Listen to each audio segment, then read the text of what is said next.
So they have to pass through the door with the coin. If they don't, it triggers a trap. The coin will actually disable it as you walk through.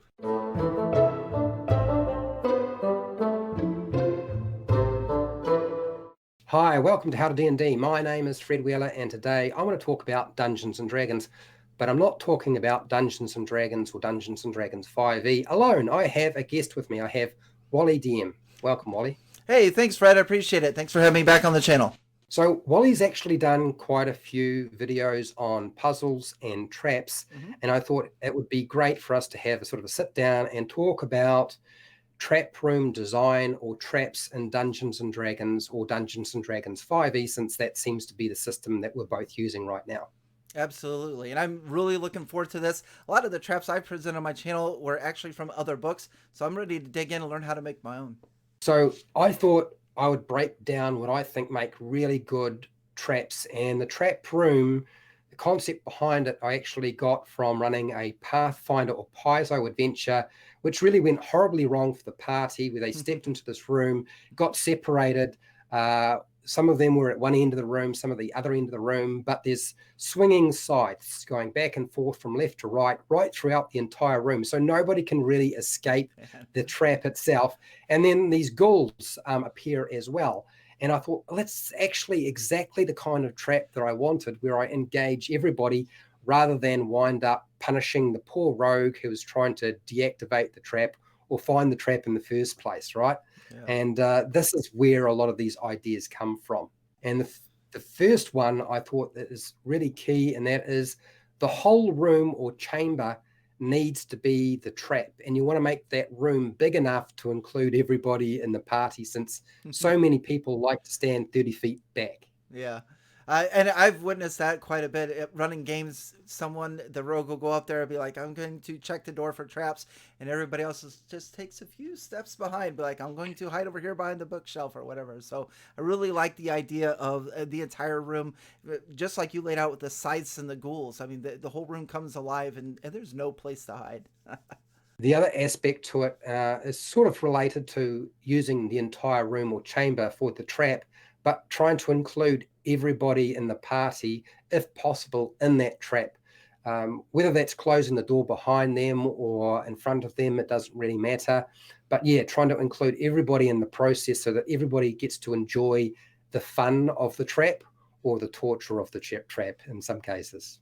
Yeah, I like that idea as well. I mean, just as you said that, I was kind of picturing maybe like 8 different statues, and they all have valves on them and gas is coming out of there. And meanwhile, you could have like swarms of bats or insects or something coming in. So they've got this swarm, and each one of them has to run over and shut the valves off this poisonous gas, or they're not going to make Yep. it. I think probably the third aspect to a trap room that I really like, and that is giving the trap a timer, so that there is time for the players' characters to escape the trap if they're not able to disable it or get through the trap itself. So giving them, time to think and do other things rather than push on through the gauntlet. How exactly would you set up a timer for that? I think the idea behind the timer is that the trap doesn't do its full effect straight away, that it's actually going to take time to reduce their hit points. It's going to take time for the conditions to be imposed on the player's character, whatever they might be, whether that be the poison condition or something else. It's going to take time for them to become exhausted, if you're going to use exhaustion levels, so that there is time for them to make decisions rather than they activate the trap and then suddenly they get hit with a falling ceiling, which of course, what's the result of that? If you don't get clear of a falling ceiling, is you're squashed and you're dead. So we don't want to do that. Mm-hmm.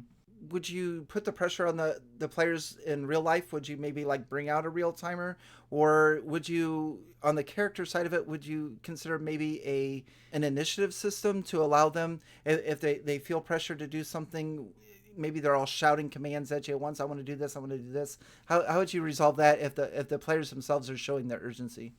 I think you can use a timer for both aspects. You can use a timer, whether that be an hourglass or your watch, in real time with the players, Mm-hmm. but you can also do that in game by making sure that the trap will tick along and it's doing different things or the same thing, but it's ramping up over time. Mm. You can use initiative if you really wanted to, but I don't think you necessarily need to use initiative. That would be some way of making it easier to manage the table, particularly if you're having trouble with people talking over the top of each other. All right, get me out of this room. I'm ready to move on to the next one. Then step 4, I think probably would be allowing the party to retreat from the trap if possible. And I really recommend that dungeon masters allow them an out. Whether the out is I can leave and go backwards, or I can stay put and stay safe. There needs to be some way of deciding, okay, it's too risky to proceed, so I don't want to proceed. I just want to either do nothing and stay safe, or I can leave the location and come back maybe at a later date when my character is a little bit more beefy and I feel a bit safer about dealing with this nasty trap. So then I feel like there needs to be an out for the characters in some way. Yeah, I really like that idea. That I would not enjoy having it surrounding me where I was helpless and was forced between a rock and a hard place for sure. Then I guess 5 for me would be placing the trap trigger. And really important for me is placing a trap trigger in an unusual location. It's too obvious to stick your trap trigger on a door or a chest Mm-hmm. and then have everything activated at that point. I think probably placing, say, your trigger on the far side of a room or the actual trigger itself. I mean, I think the one that I like the most is the actual process of triggering the trap is set off by a certain number of individuals who enter the room, rather than the poor rogue who trips the tripwire or pushes their foot down on the pressure plate. Or these are things that we're kind of used to looking for in Dungeons and Dragons. Mm-hmm. So I think that there are other ways we can do that. It might even be a change in temperature in the room that activates the trap. You know, things like that can make a big difference and sort of ramping it up. Much harder for a player to actually detect, because if they detect it, then the trap never actually does anything. What would you consider for like more of a mechanical or um, like you have a door that has a trap on it, or a treasure chest? Is there any objects that you would consider as far as putting a trap on that's something that's different? Like one that immediately comes to mind for me is perhaps you have you're in a maybe like room, a laundry room or a kitchen or something like that, and there is a mop that's propped up against the wall, and there's actually that mop is holding a pressure plate in, so if they pull the mop away, it's actually going to let the piece of rock slide out and activate the trap.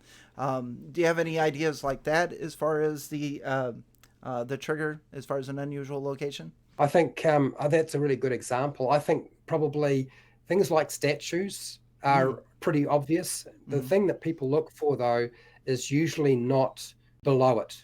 You know, when you think about a trap, if you stick the actual trigger below the trap, so moving the statue, you're never going to see the pin that's underneath the statue. So that's actually much harder to deal with. You know, with a door, and you decide to put like a pin that sits underneath the door, that, you know, once the door is opened, it pops up and it's spring loaded, and that triggers the trap. You know, if the gap underneath the door is too wide, then they may be able to actually spot that. If you make the gap a lot smaller, harder to spot. But also too, things you can interact with in the room. I think one of the most iconic things you can interact with in a room is you have a pedestal, and on the pedestal is a single copper piece. And there's a beam of light shining down on the copper piece, you know, and you know, there's no pressure plates on the floor, there's no pressure or triggers on the doors or anything like that. All you've got to do is pick up the coin, and there's a pressure plate underneath the coin, or the coin actually has nothing to do with it. It's breaking the beam of light. So passing your hand through the beam of light is what actually triggers it. That's creative. I like that. As to what I would like to do is trick them once. I like that beam of light thing. So if they reach into it, they grab the coin, and it will trigger it. I'd like to even take that and maybe that same trap in a future episode with my players. And if they don't take the coin, it'll trigger the trap. So, so they have to pass through the door with the coin. If they don't, it triggers the trap. The coin will actually disable it as you walk through. So if they don't take it, then I like that. That's actually very, very clear. Yeah, it moves the assumption of your players, which usually is that everything has got a very simple mechanism to it. And then I guess number 6 is, because I like skill challenges, is possibly using a skill challenge. You don't have to. In 3 or 4 stages where there are sort of like 3 or 4 events or obstacles they need to deal with to get through the trap. But still, like I said, giving them an out. But I like the idea of using a skill challenge in a trap room. What's an example of a skill challenge we could use? So an example of a skill challenge would be something like Indiana Jones in the Boulder trap Okay. that is activated in the Lost Raiders of the Ark. And I believe that you have video on your channel that talks specifically Do. about that trap. So I Yes. thought that was a really good example of how Mhm. that works, because you're dealing with the boulder, you're dealing with the room with all of the plates, the pressure plates, the darts that shoot from the wall. You're dealing with a pit they have to jump across. You're dealing with a wall of spikes activated by a beam of light. And you got then you got your wall of webs covered in poisonous spiders. Oh my So goodness. I think that's a really good example of a trap as a skill challenge. I like that. The Raiders of the Lost Ark one was fun. It makes me want to develop a few more now and see what happens. So very cool.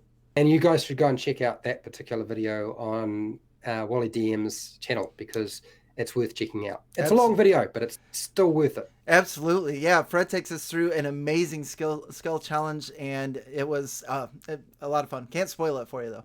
Number 8, the aspect of, actually number 7, and inspired by you, Wally, as it happens, and that is allowing your players to have their character make an investigation check or an intelligence check if they get stuck with the trap. If they want to proceed and they just don't know what's going on, I tend to allow that sort of thing with new players, not so much experienced players, or they can't figure out how to retreat, and we want to give them a bone, throw them a bone or a bit of a key that sort of allows them an out, so particularly when they think they have no other choice. Yeah, for me, investigation checks or intelligence checks is kind of like the dungeon master's mage hand. You kind of just like your little invisible hand goes there, just give them a little bit of help and give them a little bit of advice onto what they can do.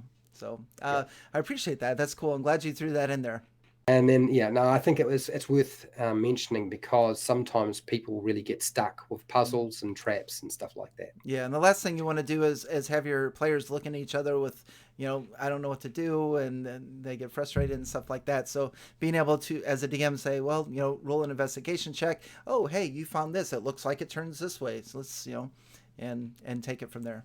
And then 8 would be allowing the trap to reduce the player's character's hit points over a short period of time, but rather than reducing all of their hit points all at once. You don't really want to knock down the characters to unconscious or dead with just a single check or dice roll or event or obstacle. So allowing the trap to actually slowly reduce their resources. What would be an example of this? What would be something I could throw in my game that would use this idea?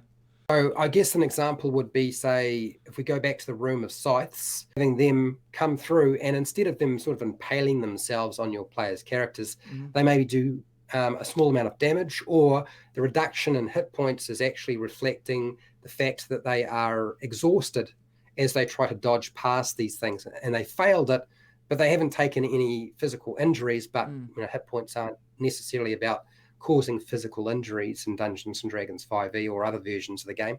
That would be a way of doing it. And rather than them losing, like, if the first level, they only lose like 4 or 5 hit points rather than 10 or 12 hit points, which for a first level character may put them down on their face. Interesting. I dig it. Definitely. Then the last thing, I think that number 9 would be having the characters affected by a trap having to contend with conditions like the poison condition or exhaustion levels, because we don't use them very much, rather than just the loss of hit points. So you can have reduction in hit points. You could have reduction in hit points in conditions, or reduction in hit points in exhaustion, or eliminate reduction in hit points and just work with exhaustion and conditions, because they can still mess up characters pretty well. Yeah, that does not sound fun. I think I'd rather take the hit point damage, to be honest. Yeah. Um, that kind of reminds me too. I'm not sure if 5e does it as much, but I know it was in Pathfinder, it was ability score damage. I mean, so I would even almost consider that almost like the ability of a shadow to drain strength. Maybe there's like this this magical aura or something that shoots out of a magical trap and could actually zap strength or their ability scores that they won't get back until after a short or long rest. So I definitely like that idea.